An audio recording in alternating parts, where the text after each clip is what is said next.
niyang oo. Bigla na lang nagbago ang isip niya. Di ko akalain na ganun pala siya. Inaasa niya lang ako. Bitin na bitin ako. Oh, hindi ko na alam kung makakaya ko pa. Di bale na lang kaya.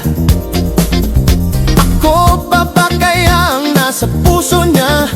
Di bale na lang kaya. Ngunit mahal ko siya.